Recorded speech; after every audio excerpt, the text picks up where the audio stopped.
Average पढ़ेंगे। Last video में हमने एवरेज पढ़ा था, होता क्या है, उसके फीचर्स क्या होते हैं, देन उसके करेक्ट आंसर निकालने के लिए हमें क्या क्या चीजें चाहिए होती हैं। नाउ अब कितने तरह का एवरेज होता है। अब यहाँ पे हमारे पास two types of averages are there. First is mathematical average. Mathematical average नाम से ही समझ आ रहा है, मैथ्स बेसिस पे, एक न्यूमेरिकल बेसिस पे हमें जब कुछ ऑब्जर्वेशंस का एवरेज निकालना होता है तो उसको हम मैथमेटिकल एवरेज बोलते हैं। अब इसके अंदर हमारे पास मेनली तीन तरह के मैथमेटिकल एवरेजेस होते हैं। First is arithmetic mean. Arithmetic mean जिसको हम x बार से रिप्रेजेंट करते हैं और आपके सिलेबस में सिर्फ यही है। Second one is geometric mean. अब geometric mean, geometric calculations x and y के बेस पे जब हम कैलकुलेट करते हैं एक एवरेज तो उसको हम ज्योमेट्रिक मीन बोलते हैं, लेकिन ये अभी आपके सिलेबस में नहीं है। Next one is harmonic mean. Harmonic mean is means reciprocal of geometric mean, तो वो भी अभी आपके सिलेबस में नहीं है। जब आप ग्रेजुएशन के लिए जाएंगे तब आपको ये मेथड्स मिलेंगे। तो अभी आपको सिर्फ और सिर्फ अरिथमेटिकल मीन कैलकुलेट करना है x बार, ठीक है। Next is positional average. अब पोजिशनल एवरेज क्या होगा हमारा, पोजीशंस के बेस पे, प्लेस के बेस पे, ठीक है। तो उस केस में हमारे पास दो तरह के एवरेजेस मिलेंगे। One is median. Median positional average, ठीक है। मीडियन मींस पोजीशंस के बेस पे, प्लेसेस के बेस पे कोई भी इंटीजर मींस उस प्लेस का एक एवरेज प्लेस कौन सा होगा वो हम मीडियन के थ्रू कैलकुलेट करेंगे, ठीक है। And mode. मोड हमारे लिए, जैसे हम पहले भी बात कर रहे थे, फ्रीक्वेंसी, एक प्लेस की बार बार अकरेंस हो रही है, एक फ्रीक्वेंसी, एक ऑब्जर्वेशन की बार बार अकरेंस हो रही है, तो हम उस ही बार बार रिपीट होने वाली फ्रीक्वेंसी को ही हम अपना मोड मान लेते हैं, ठीक है। अगर हमें विजिबली नजर आ रहा है तो, और अगर नहीं आ रहा है तो हम उसको अलग अलग मेथड से कैलकुलेट भी करते हैं। वो हम तब करेंगे जब हम मोड कैलकुलेट करेंगे, ठीक है। सबके अलग अलग मेथड्स हैं, सबको इंडिविजुअली कैलकुलेट करना है, लेकिन सभी के लिए जो सीरीज होंगी वो वही 3 सीरीज होंगी जिनके अकॉर्डिंग हमें, जिन सीरीज के अंदर हमें सारे ही मेथड्स को कैलकुलेट करना है। तो आगे बढ़ने से पहले, कैलकुलेशंस करने से पहले हम उन सीरीज को समझ लेते हैं, कौन कौन सी सीरीज होती हैं और उनको हम कैसे कैलकुलेट। हमारे पास सीरीज 3 टाइप्स की होंगी। One is individual series. Individual series कौन सी वाली होती है, जहां पे हमें इंडिविजुअल बेसिस पे सिर्फ ऑब्जर्वेशंस दी गई हो, सिर्फ एक फैक्टर दिया गया हो, तो उसको हम इंडिविजुअल सीरीज बोलते हैं, ठीक है।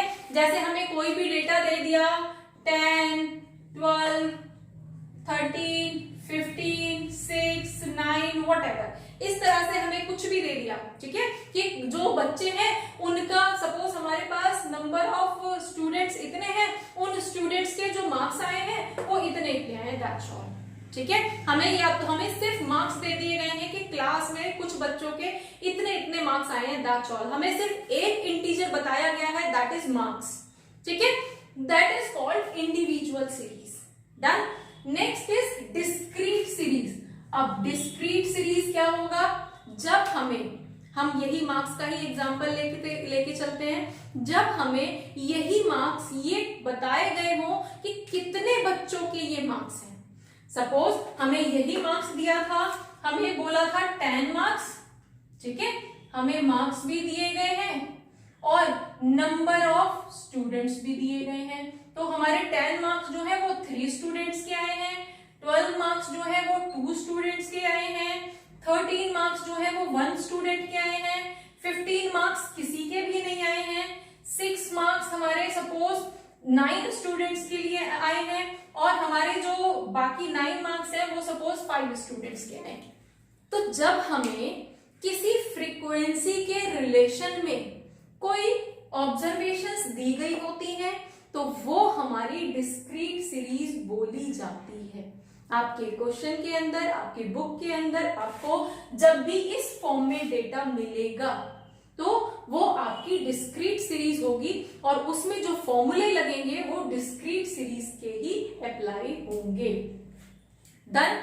Next one is continuous series. अब यही चीज जब हमसे बोल दी जाती है कि इतने से इतने के बीच में, मीन्स एक कॉन्टिन्यूएशन में जब आपको बता दिया जाता है, जैसे कि 0 से लेकर 5 तक, सपोज 3 स्टूडेंट्स के मार्क्स हैं, 5 से लेके 10 तक सपोज 4 स्टूडेंट्स के मार्क्स हैं, 10 से 15 के बीच में सपोज 9 स्टूडेंट्स के मार्क्स हैं, देन 15 से लेके 20 तक जो मार्क्स हैं वो 3 स्टूडेंट्स के हैं।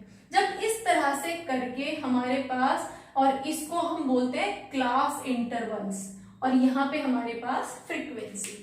तो जब हमें क्लास इंटरवल डिफाइन कर दिया जाता है, एक इक्वल क्लास 0 से 5 मतलब 5 मार्क्स की एक क्लास डिफाइन कर दी है, और उसमें बता दिया है कि इस क्लास के अंदर इतने मार्क्स, इतने बच्चों के मार्क्स आए हैं, 0 से 5 तक 3 बच्चों के मार्क्स आए हैं, 5 से लेके 10 तक 4 स्टूडेंट्स के मार्क्स आए हैं, 10 से लेके 15 तक 9 स्टूडेंट्स के मार्क्स आए हैं। फाइन, जब हमें इस तरह से बताया जाता है, कॉन्टिन्यूएशन क्लास इंटरवल्स के बेस पे जब हमें डेटा दिया जाता है, तो उसको हम कॉन्टिन्यूअस सीरीज बोलते हैं। डन। तो इंडिविजुअल क्या थी, जहां पे हमें सिर्फ मार्क्स दिए थे, सिर्फ मार्क्स की बात हो रही थी, ठीक है, कितने बच्चों के हैं नहीं पता, तो वो सीरीज हमारी कौन सी थी, इंडिविजुअल सीरीज थी। डन।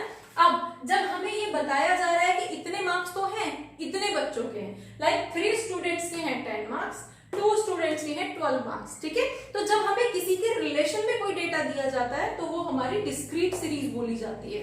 नेक्स्ट, अब वही रिलेशन जो है एक कॉन्टिन्यूअस क्लास इंटरवल्स के बेस पे दे दिया जाता है, लाइक 0 से 5 के बीच में इतने बच्चों के मार्क्स, 5 से 10 के बीच में इतने बच्चों के मार्क्स, तो वही सीरीज जो है वो हमारी कॉन्टिन्यूअस सीरीज बन जाती है। ठीक है, होपफुली आपको सीरीज समझ आई होंगी, कितने टाइप्स के हमारे एवरेज होते हैं, कितने टाइप्स की हमारी सीरीज होती हैं, ये सारी ही चीजें हमें आगे कैलकुलेशंस के लिए हेल्पफुल होंगी। तो अब जब भी हम सबसे पहले हम मीन कैलकुलेट करेंगे, मीडियन कैलकुलेट करेंगे, मोड कैलकुलेट करेंगे, सभी में तीनों तरह की सीरीज के बेस पे फॉर्मूले अप्लाई करेंगे क्वेश्चन सॉल्व करने के लिए। तो होपफुली आपको समझ आया होगा। Keep learning. Thank you.